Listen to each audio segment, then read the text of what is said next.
Hey, welcome back to my channel. If you're new here, I'm Kenna. I'm a cosmetic chemist and beauty brand strategist, helping beauty founders launch and scale their businesses to 6, 7, and even 8 figures. Today, I'm walking you through my beauty brand blueprint ebook, which is a step-by-step guide on how to start a skincare brand in 2025. I created this as a free resource because I know firsthand how overwhelming it is to launch a beauty brand. Between formulation, branding, marketing, pricing, and legal compliance, it's so easy to feel lost. This guide breaks it down into clear, actionable steps, and in this video, I'll be walking you through the entire ebook, almost as if you were reading it, but in a way that's easy to follow and to digest. And by the end of this video, you will know how to start a beauty brand the right way. If you want to follow along, I have the PDF ebook down in the description. There's a link where you can download it, and it also has space for writing notes and activities. Let's get into it. Starting off with finding your target audience and your niche. The first mistake I see a lot of founders making is trying to sell to everybody. And when you try to sell to everybody, you end up relating to nobody. The most successful skincare brands do not try to appeal to the masses. Instead, they define a clear niche and understand their ideal customer. Your niche is a specific segment of the beauty industry that your products are going to serve. It can be defined by various things, and we'll go through a few examples. So it could be skincare concerns. Does your target audience struggle with acne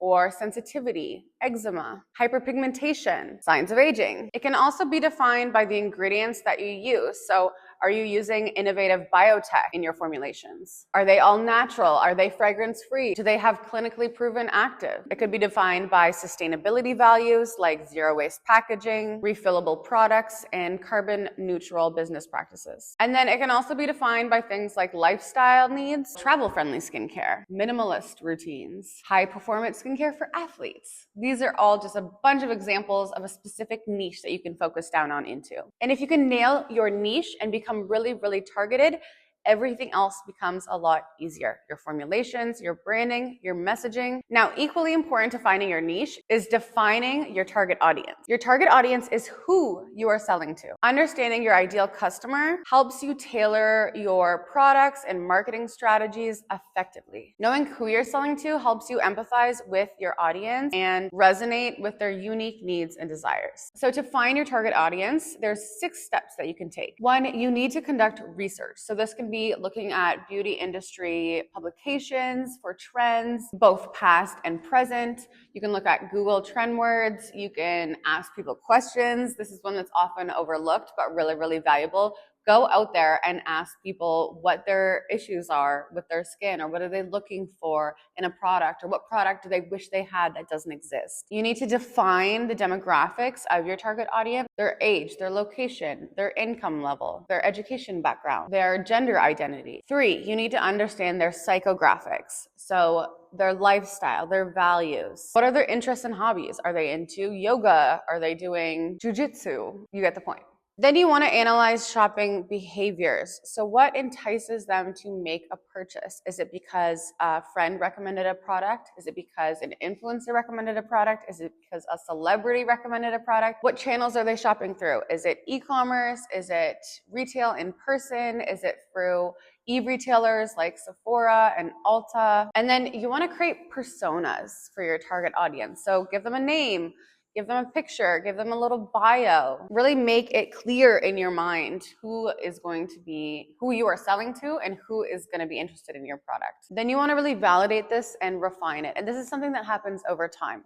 A lot of founders have an idea in their head of who is going to be their target audience when they first launch, and that can change and evolve, and it's good if you can change and evolve with it. If you're creating a minimalist skincare line for busy moms in their 30s and 40s, some pain points might be not enough time for a 10-step skincare routine, skin showing signs of stress, fatigue, aging, and wanting clean and effective formulas that do what they say they're going to do and not waste their money. Once you understand your audience's problems, your brand, your product becomes the solution. So now you know your target audience, it's time to identify and analyze your competition. Number 1, define your goals and your scope. We need to know what kind of metrics we're looking for when we're going to go analyze our competition. So what are you comparing? Offerings, price point, marketing, audience, distribution. So now we know kind of what we want to define. How are you going to find your competitors? Well, you probably can look around your bathroom, look around your makeup bag, and find a lot of competitors. Generally, we create brands that are similar, honestly, to what we like to use ourselves. So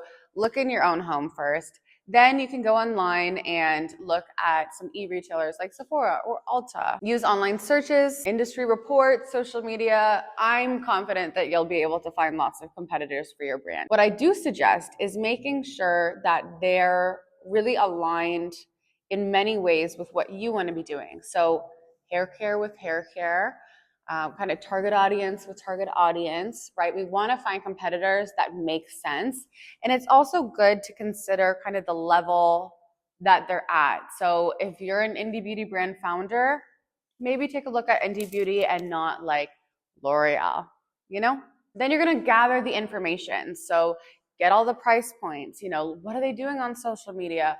What is their unique selling proposition, both on a brand standpoint, but also on a product messaging standpoint? How do they promote new launches? Is it primarily online? Are they using influencers? Are they doing a lot of PR?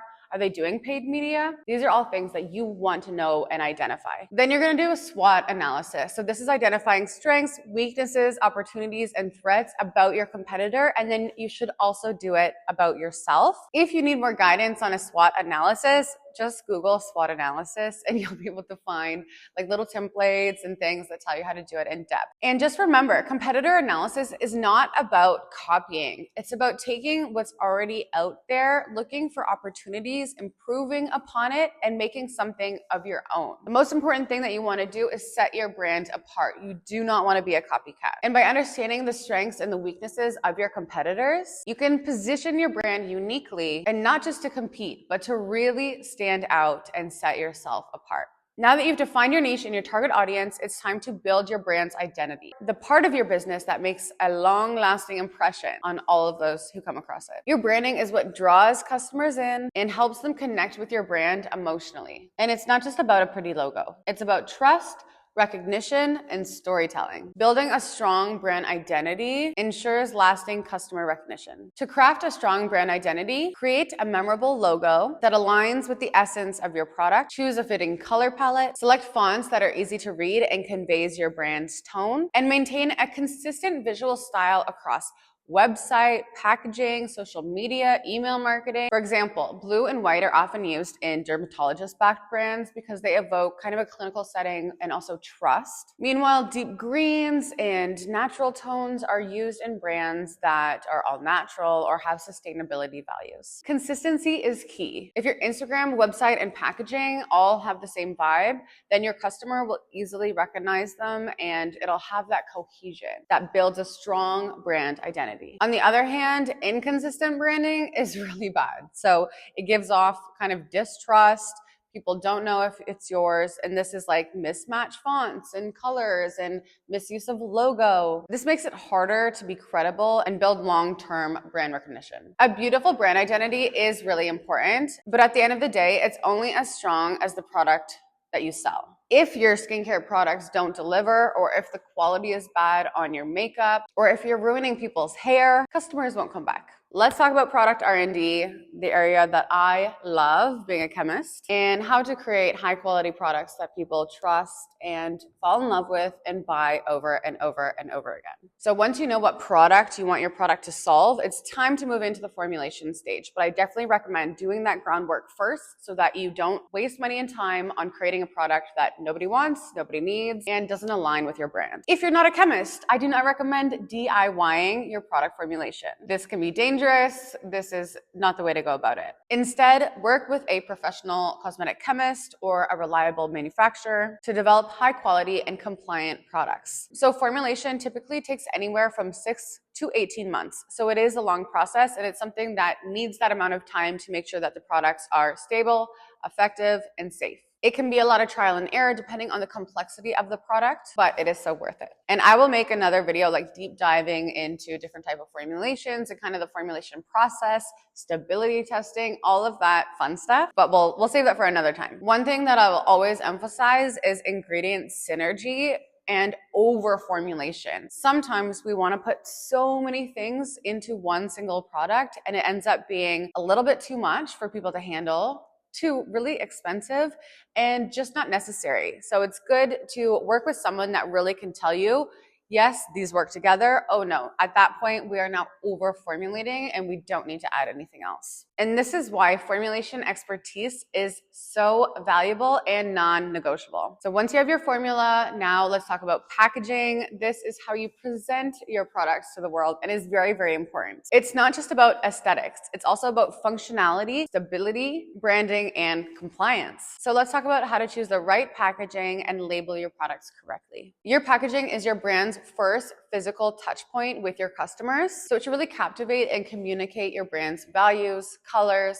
fonts, logos, all of that. So when you're choosing packaging for your brand, here's some things you might want to consider. Does it reflect your brand's aesthetics? Does it reflect your brand's values? So eco-friendly, refillable, or luxury like glass and kind of metallic finishes. What do you want your unboxing experience to be like? Familiarize yourself with your country's rules and regulations because they all do vary by country.